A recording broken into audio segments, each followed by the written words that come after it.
साधना की, ज्ञान की नींव है संवाद। देखो यहां पर क्या होता है, केवल एक और से कुछ नहीं होगा, कुछ हमारे प्रयास, कुछ आपके प्रयास, तब ही बात बनेगी।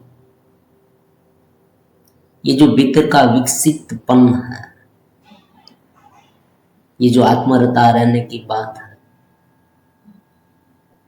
जहां हम हैं वहां चैतस रहने की बात है। जो परिस्थितियां अलग अलग उत्पन्न होती है, उस परिस्थितियों के सामने कैसे टिक पाए, ये बात है। व्यक्ति का जीवन निरति से आनंद रूप हो जाए, ये बात है। अध्यात्म खाली नहीं है, निरसता नहीं है यहां पर, ये बात है। देखो ये सारी बातें जो है, जो विषय है ना, वो समझने थोड़े मुश्किल लगते हैं। और कभी कभी क्या होता है, देखो ये जो बोलने वाला है बोलता रहता है, सामने वाला समझता रहता है। क्या समझता है वो दोनों को नहीं पता है। ये हो सकता है वो कुछ अलग समझे, तो उनका उकेल क्या है, संवाद। इसलिए यहां पर जो साधक अलग अलग होते हैं, उनके रिकॉर्डिंग सुनाए जाए। महाराज जी प्रणाम। बहुत समय से आपकी वीडियो देख रहा हूँ जी, और मुझे थोड़ा बहुत समझ में आया है, और काफ़ी कुछ अभी ऊपर से जा रहा है। अब देखो मेरा एक प्रश्न है यहाँ पर कि आपने कहा कि चित्त रहो, और दूसरी ओर मन भी है, तो क्या मन का जो प्रभाव होता है, मतलब मैं मन में रहता हूँ, मैं बार बार मन के बारे में ही सोचता रहता हूँ, मन में जो विचार आ रहे हैं ना, उसी तरह से मैं सब कुछ करता रहता हूँ। तो मेरा प्रश्न ये है कि क्या मन जो विचार कर रहा है उनके अनुसार चेतना चलती है, तो क्या चेतना में कोई गड़बड़ी आ जाती है, चेतना अशुद्ध हो जाती है, या चेतना मैं क्या कहूँ आपको, पवित्र हो जाती है। तो थोड़ा इनके बारे में समझाए। दूसरी बात मुझे ये समझ में नहीं आता है कि चेतना तो पवित्र है, तो मन में ऐसे विचार आते क्यों हैं? जो कभी कभी ऐसे ख्याल आते हैं ना कि मुझे घृणा होती है अपने आप पर भी, तो ये क्यों होता है? थोड़ा स्पष्टता करे। ये जो प्रश्न पूछा है साधक मित्र ने, उसमें आपको ये सुनने को मिलेगा कि जो मन होता है वो बहुत सारे संस्कारों का जमेला। मतलब कि देखो मन के साथ स्मृतियां जुड़ी,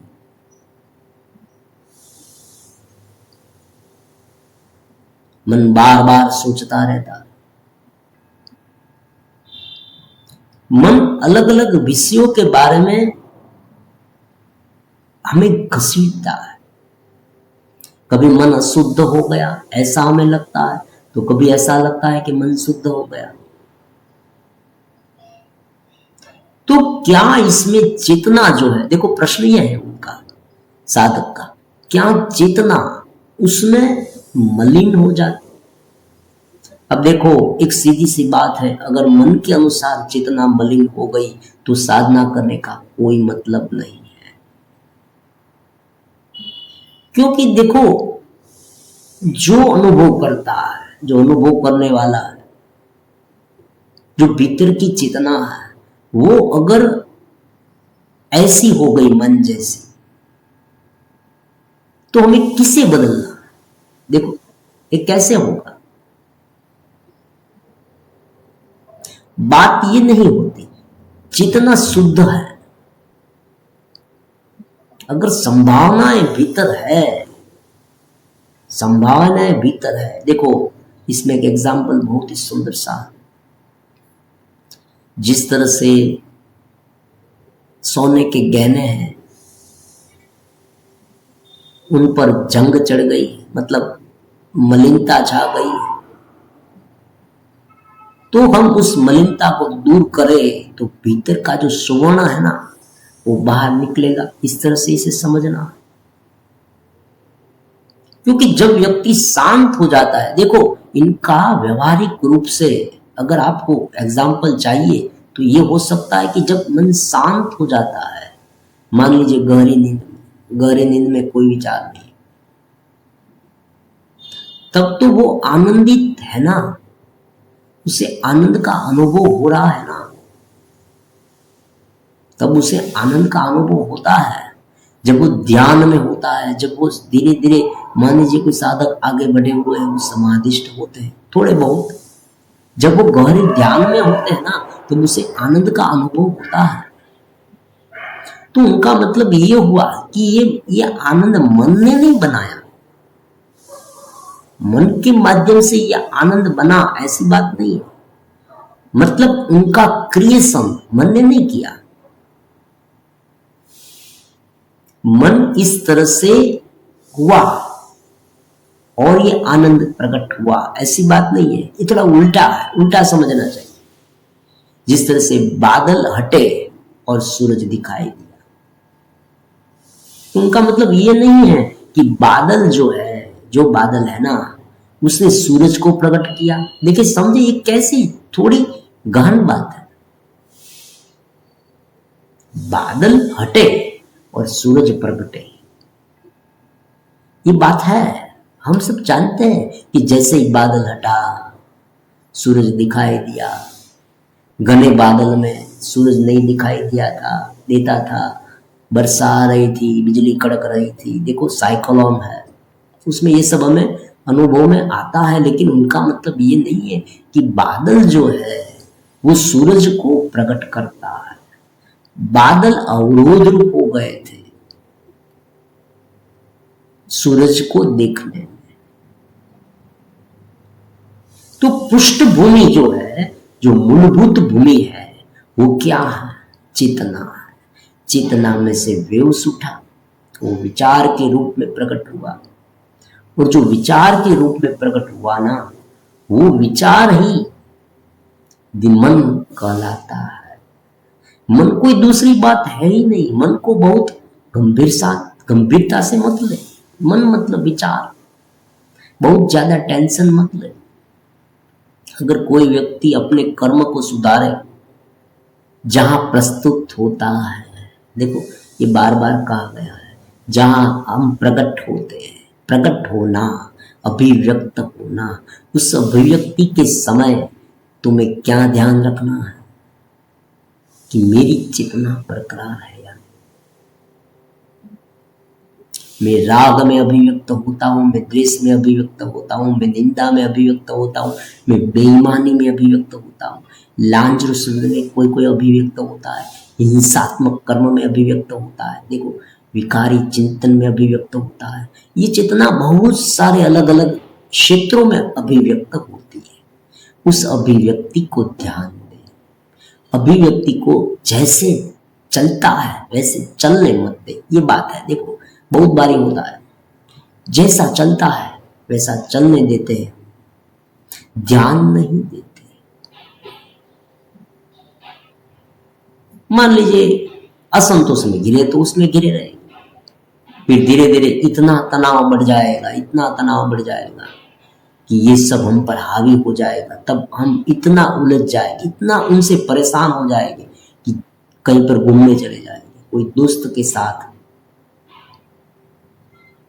वार्तालाप करने लगेंगे, मोबाइल देखने लगेंगे, ये सब वो सब, इस तरह से उसे हटा देंगे, लेकिन उन पर काम नहीं करेंगे।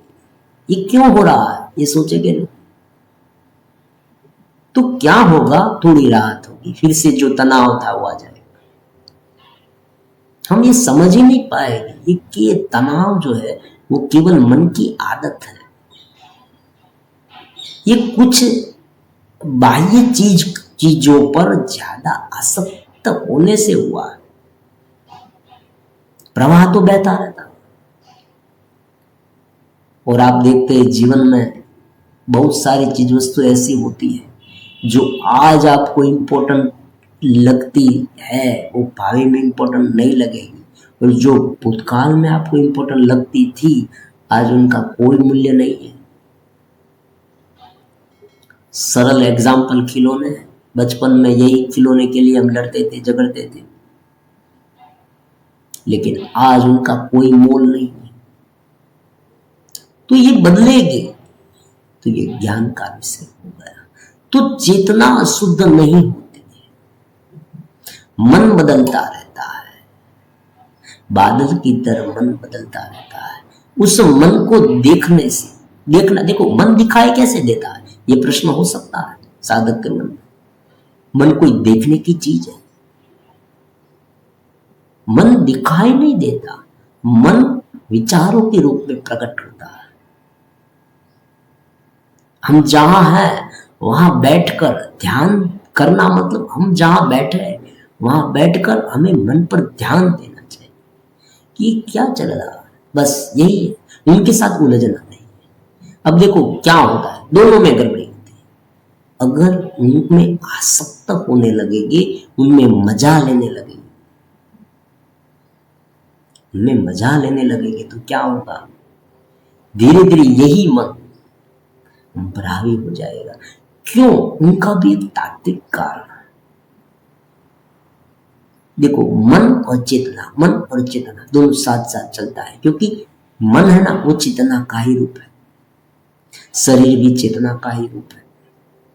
लेकिन जब चेतना ने अपना स्वरूप भूल कर अपने आप को मन मान लिया, मतलब कि देखो मन में विचार चल रहे फिर वो भूल गए कि वो चेतना है, तब मन के विचारों के साथ उलझते उलझते वो भी ऐसा हो गया, वो भी ऐसा हो गया। तो उसी बात को यहां पर ध्यान कि मन जो है वो चाहे लाख मन में गड़बड़ी क्यों ना आ जाए, हम चाहे असंतोष में कितने भी गिर क्यों न जाए, लेकिन संभावना बनी रहती है। हर एक स्थिति में संभावना बनी रहती है। हाँ एक बात है, थोड़ा लंबा होगा, तुरंत हो जाएगा ऐसी बात नहीं, क्योंकि स्मृतियां जो है ना वो मन के साथ इतनी जुड़ी हुई। अब जरा मैजिक देखें, देखो अगर आप बहुत शांति से धीरज से ईयरफोन लगाकर ये सुनेंगे तो काफी सारे डाउट क्लियर हो जाएंगे। और जितने, देखो ज्ञान मार्ग में यही होता है, ज्ञान मार्ग में ध्यान अपने आप लगता है, ये उनका सूत्र है। ज्ञान मार्ग में ध्यान अपने आप लगता है। उसमें ध्यान को लगाने के लिए अलग सा प्रयास नहीं करना पड़ता, क्योंकि ध्यान लगना मतलब क्या, इस बात को भी समझना है। काफी सारी बातें ऐसी होती है। ध्यान लगना मतलब स्वरूप का, दूसरा कुछ नहीं है। हम जो है, जो स्रोत है जहां से हम उत्पन्न हो गए, उनका अनुभव, और उनके अनुभव में रहकर, ये चित्त स्थिति है, इसे चित्त स्थिति हम कहते हैं। उनके अनुभव में रहकर मन को साधन मानना, शरीर को साधन मानना, बुद्धि को साधन मानना, और उसे उसी तरह से प्रकट होना, प्रस्तुत होना।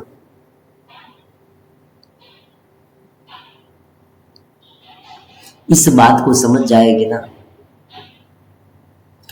तो ये बात भी समझ में आ जाएगी कि मन अशुद्ध होता है, मन शुद्ध होता है, आत्मा शुद्ध शुद्ध नहीं होती, क्योंकि आत्मा तो शक्ति मात्र है, चेतना मात्र है, आनंद मात्र है। उनके तीन ही गुण है, सत्य चित आनंद। अब देखो कोई व्यक्ति ये कहे कि थोड़ा मुश्किल है समझने के लिए सत्य चित आनंद, इसे कैसे समझे? तो बात ये होती है कि होना, तुम हो, तुम निरंतर विद्यमान हो, तुम जानते हो, क्योंकि तुम में जानने की क्षमता है। तुम आनंद हो, क्योंकि तुम आनंद को अनुभव करते हो।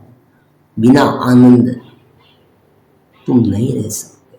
तुम आनंद की खोज कर रहे हो। तुम्हें अच्छी चीज इसलिए पसंद है, तुम्हें विकार इसलिए पसंद है, देखो, क्योंकि तुम आनंद के पीछे भाग रहे हो। लेकिन उनका जो जरिया है ना, वो अलग होता है। उनका जरिया केवल मनोवृत्तियां होती है, उनका जरिया केवल शरीर होता है, उनका जरिया केवल इंद्रिय के विषय होते हैं।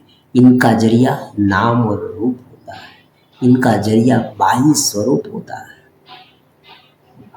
घृणा है, कोई कोई व्यक्ति देखो ईर्ष्या में आनंद लेता है, पाशवीय विचार सरणी होती है कभी कभी किसी को परेशान करने में आनंद का अनुभव करता है। देखो,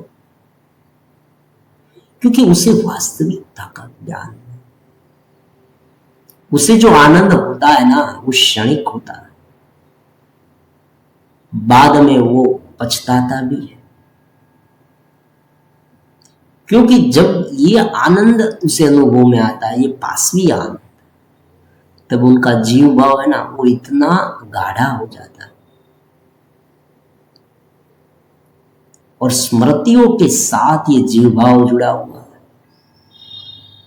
जितनी टेंडेंसी ज्यादा उतना जीव भाव ज्यादा, और जितना जीव भाव ज्यादा उतनी स्मृतियों में संस्कार ज्यादा गढ़े जाते हैं, स्टोर होते हैं, और वो वापस बाहर आने लगते हैं। ये रचना है ना, बहुत ही सूक्ष्मतम रचना है और इनसे कोई छूट नहीं सकता। अब देखो, इनका एक दूसरा महत्वपूर्ण प्रश्न भी है। आपने ये प्रश्न सुना, रिकॉर्डिंग सुना प्रश्न की, तब आपको समझ में आज आ गया होगा कि दूसरा प्रश्न क्या है। दूसरा प्रश्न ये है उनका कि चेतना शुद्ध है तो मन में ये सब मलिनता क्यों छा गई? हाँ, ये है। ये प्रश्न बार बार होता है। कभी कभी आपने देखा होगा कोई व्यक्ति ये प्रश्न करता है कि परमात्मा, अनंत कोटि परमात्मा, भगवान सब में है। देखो, भगवत गीता में भी भगवान ने कह दिया, ऐसी बात नहीं है। भगवान ने भगवत गीता में स्वयं एक्सेप्ट किया है, इकरार किया है, स्वीकार किया है, स्वीकृति दी है। आप कहेंगे ना, स्वीकृति परमात्मा ने दी है कि मैं सब में हूं, मेरे में सब है, और सब में जो आत्मा है ना, वो मैं हूं। जीव में, प्रत्येक जीव, जंतु, वनस्पति, सब में मैं ही मैं हूं। सार्वत्रिक चेतना में।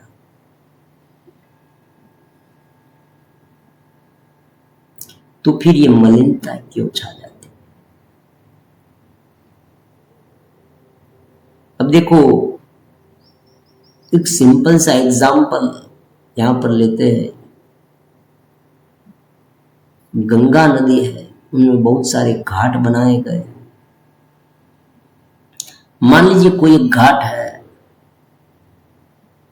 वहां पर हम क्या करें, फरती दीवार बना दें और बाहर का जो पानी है ना, वो उस दीवार के भीतर के पानी को कम मिलने दें।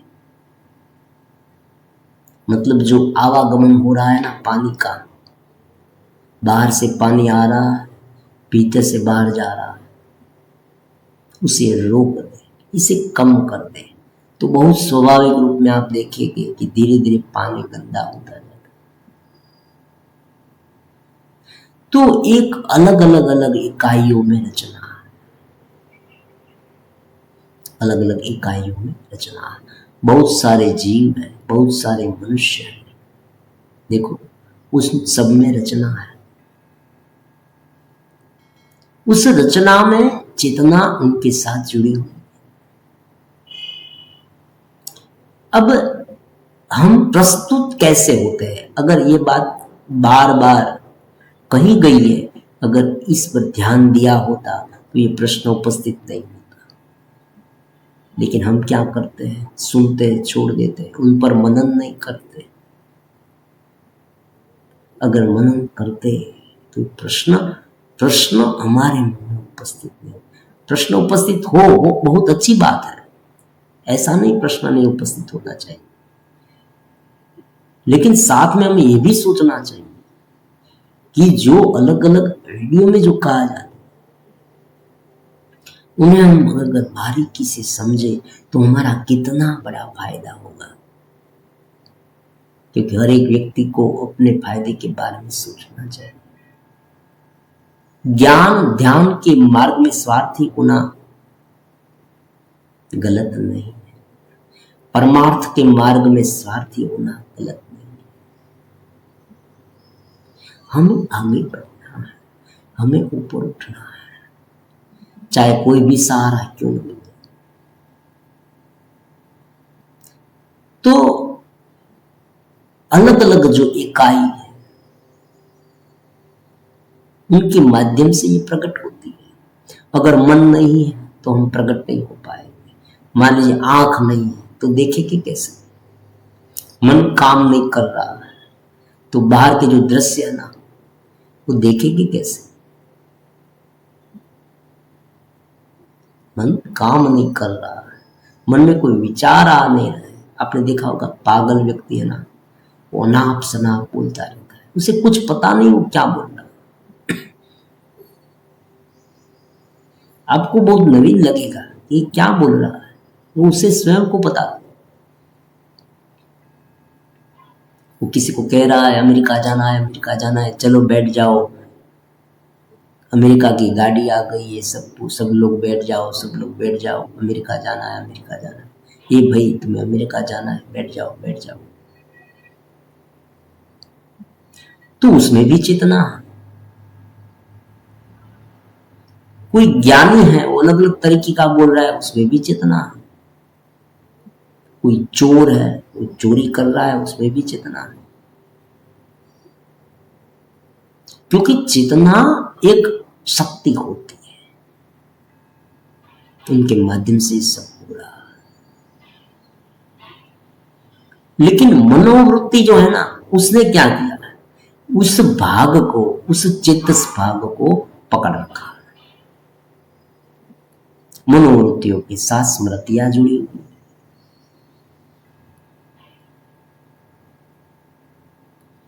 अब उस मनोवृत्तियों में जो संस्कार गढ़ गए, जो उसने देखा था, जो उसने सुना था, कोई लोग ने उसे बताया था। जन्म से बहुत कुछ बताया जाता है। देखो वो बहुत कुछ बच्चा देखता है। हम कहते हैं ना बच्चे में कुछ नहीं होता, ऐसी बात नहीं होती। अगर बारीकी से देखेंगे ना तो बच्चे में सब कुछ होता है जो हमें होता है। बड़े और छोटे में भेद केवल इतना होता है कि बच्चा है ना वो बोल देता है और भूल जाता है, यही बात होती है। उसे भी ईर्ष्या होती है, आप उसे बारीकी से देखना, उसे ईर्ष्या होती है। अगर एक व्यक्ति, एक छोटा बच्चा, दो छोटे बच्चे खेल रहे आपस में, एक के पास अच्छा खिलौना है तो उनके पीछे दौड़ेगा और ये भी कहेगा कि तुमसे मेरा अच्छा है, तुमसे मेरा खिलौना ज्यादा अच्छा। तो बच्चे में ये होता है। लेकिन क्या होता है, देखो बच्चे में ये होते हुए भी उनकी निर्दोषता, इसलिए हम कहते हैं कि वो भूल जाते हैं। थोड़ी ही क्षणों में वो आपस में खेलने भी लगते हैं, आपस में झगड़ते हैं। और हम क्या करते हैं, जब बच्चा बड़ा होता है ना तब उनकी स्मृतियों में ये सब गड़ जाता है, फिर वो उन पर रोक लगा देता है। वो बाहर कुछ नहीं निकालता, भीतर जीने लगता है, वो बहुरूपिया हो जाता है। मतलब बाहर दिखाने वाले दांत कुछ अलग, भीतर के दांत कुछ अलग। वो बोलता कुछ है और करता कुछ है। और इसलिए उनके जो संस्कार है ना, जो स्मृतियां है ना, वो ज्यादा गाढ़ी हो जाती है। और ये स्मृतियां ही उनकी अलग पहचान बना देती है। ये महत्वपूर्ण बात है, दूसरा कुछ नहीं। एक व्यक्ति महान ज्ञानी हो सकता है, एक व्यक्ति उनमें से चोर भी हो सकता है, एक व्यक्ति उनमें से निंदनीय कर्म कर सकता है, वो बहुत कुछ कर सकता है। एक व्यक्ति अपने हाथ में सब कुछ है, वो सब कुछ कर सकता है। अगर वो चाहे तो मुक्त हो सकता है, अगर वो चाहे तो महामानव बन सकता है, बहुत बड़े बड़े काम कर सकता है संकल्प शक्ति के माध्यम से। जितना सब में है, लेकिन जो घेरा है ना, उसमें अशुद्धियां है। उनका क्या? और ये अशुद्धियां इसलिए है, देखो पानी, गंगा नदी का पानी और घाट दोनों के बारे में सोचे। एक जगह पर हमने क्या कर दिया, दीवार बना दी, बाहर की चेतना भीतर आ न पाए। तो यहाँ पर भी यही, हम गिर गए। देखो मनोवृत्तियों में गिरे, इसलिए उन्हें शुद्ध करने की जो क्षमता है ना, वो हमने गंवा दी।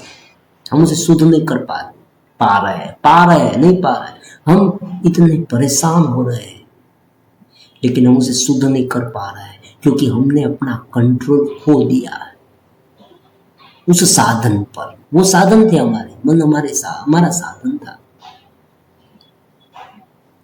सुधरा हुआ मन। देखो एक व्यक्ति के पास अच्छी गाड़ी है, बहुत अच्छी कार है, वो क्या करेगा? वो जल्दी पहुंच जाएगा। और दूसरे व्यक्ति के पास ऐसी कार है ना, बहुत पुरानी कार, 15 साल से भी पुरानी कार है, और वो बीच बीच में बिगड़ रही, तो थोड़ी आगे चलेगी और बिगड़ जाएगी, फिर से वो शुरू करेगा उसे किसी भी तरह से, फिर से आगे जाएगी, बिगड़ जाएगी, फिर से वो शुरू करेगा। और जिनके पास अच्छी कार है वो जल्दी से पहुंच जाएगी। तो इसमें व्यक्ति का दोष नहीं है, उनके पास ऐसी कार है। इस कार, अगर उस बिगड़ी हुई कार वाले व्यक्ति के पास अच्छी कार आ गई तो यही बात होती है। अगर संस्कार सुधर गए तो, अगर साधना के माध्यम से उसने अपने आप को बदल दिया तो, और लोग बदलते हैं। देखो ये होता है, ऐसे बहुत सारे मैसेज भी मिलते हैं, मैं आपको सुनाऊंगा। ऐसे बहुत सारे मैसेज मिलते हैं, रिकॉर्डिंग भी मिलते हैं कि मुझ में बदलाव आ रहा है, मैंने लंबे समय से आपका सुना है और मैं चेतस हो रहा हूँ, मैं आनंदित हो रहा हूँ, मुझे अपने स्वरूप का ज्ञान हो रहा है। ये होता है साधक ऐसे। देखो कोई भी ज्ञान के बीज होते हैं ना, फिजूल नहीं जाते। जहां भी गिरेगे वहां कुछ ना कुछ उत्पन्न करके ही जाए। आज नहीं तो कल उसमें से बीज अंकुरित होंगे, और कुछ नहीं तो सब कुछ समझ में तो आएगा। बहुत सारे वीडियो अलग अलग साधक देख रहे हैं, देखो साधक, और देखना चाहिए। इनके वीडियो देखे, उनके नहीं देखे, इसे पूर्वग्रह नहीं करना चाहिए, करने की कोई आवश्यकता भी नहीं है। हम तो देखो स्वार्थी है, परमार्थ के बारे में स्वार्थी। ग्राहक होता है ना, जो ग्राहक, कस्टमर, वो किसी का नहीं होता है। हम तो ज्ञान पिपासु है, कहीं से भी जहां से ज्ञान मिले वहां से ले लेते। हाँ एक बात है कि जहां से ज्ञान मिला है उनका थोड़ा बहुत आदर करे, ये हमारी संस्कृति है, ये हमारे संस्कार, ये करना चाहिए। जहां से ज्ञान मिला उनका थोड़ा आदर कर, बस इतना सा। क्योंकि हमें स्वयं जानना है, हमें स्वयं ऊपर उठना है। हमें इच्छाओं, देखो कोई व्यक्ति कह रहा है कि इच्छाओं से मुक्त हो जाओ, आकांक्षाओं से मुक्त हो जाओ, तो ये बिना साधना के नहीं होगा। कोई व्यक्ति इच्छाओं से इस तरह से मुक्त नहीं हो पाता। बिना ज्ञान के, बिना ध्यान के, ज्ञान और ध्यान ये दोनों चाहिए। बाहर से मठारना भी चाहिए, भीतर से जानना भी चाहिए। क्योंकि आसक्ति तोड़ना, आसक्ति छोड़ना इतना आसान नहीं है। जो व्यक्ति विकारी चिंतन में फंसा है, जो व्यक्ति विकार में फंसा है, जो व्यक्ति विचार में फंसा है, दोनों में फंस गया है व्यक्ति। अगर ज्यादा विकारी चिंतन में फंसा हुआ व्यक्ति, उसे बाहर निकलना इतना सरल नहीं। व्यक्ति सुनता है, बहुत कुछ सुनता है, लेकिन अपने आप में बदलाव नहीं लाता। देखो व्यक्ति व्यसन में फंसा है ना, अगर उनका व्यसन छुड़वा के देखो तो पता चलेगा कितना मुश्किल है। तो ये व्यसन की तरह है। ये जगत है ना, ये नाम और रूप है ना, ये जो आसक्ति है ना, वो सब व्यसन के रूप में है। वो इतनी जम गई है हम में कि उनके लिए बहुत सत्संग सुनने की आवश्यकता है, नित्य सत्संग की आवश्यकता है। इसलिए बार बार कहते रहते हैं ना, नित्य श्रवण करो, समझ करो, और थोड़ा सुनने के बाद ठहरो। देखो कभी कभी क्या होता है, केवल सुनते रहते हैं, तो वो सुनना भी आदत हो जाती है, फिर सुनते हैं करते कुछ नहीं। लेकिन सुनना ठहरना, थोड़े नियमों का पालन भी करना, इस तरह से धीरे धीरे अपने आप को विकसित करना, फिर जीवन में मजा ही मजा है। शुद्ध चैतन्य में रहकर, परमात्मा में रहकर, परमात्मा को जानकर जीवन जिएगी तो नीतिवान जीवन सहज है। क्योंकि व्यक्ति अनीति का जीवन क्यों जी रहा है? क्योंकि उनकी आसक्ति है जगत में, दूसरा कुछ नहीं। तो बहुत सहज बात है ना। धन की आसक्ति है, शरीर की आसक्ति है, शरीर का मोह। देखो शरीर को देखकर जी ललचा जाता है, देखो ये होता है। तो ये आसक्ति क्यों है? क्योंकि सच नहीं जाना है, ये शरीर के पीछे कुछ नहीं। ये ज्ञान जाना और फिर उसे दृढ़ करने के लिए भीतर से चेतस होना पड़ेगा। भीतर से खाली व्यक्ति जो गरीब है, देखो जिनका पेट खाली है वो कुछ भी करेगा। जिससे भीतर से आनंद नहीं मिल रहा, भगवान ने भी कहा जब तुम्हें भीतर से बड़ा जलाशय मिल जाए तब बाहर का जो जलाशय है ना वो तुम्हें बहुत छोटा लगे। तो यहाँ पर भी ये है, भीतर का बड़ा जलाशय मिल गया, पूर्णता मिल गई है। देखो हम चेतस हो रहे हैं, हम क्यों सम्मोहन में फंसे हैं?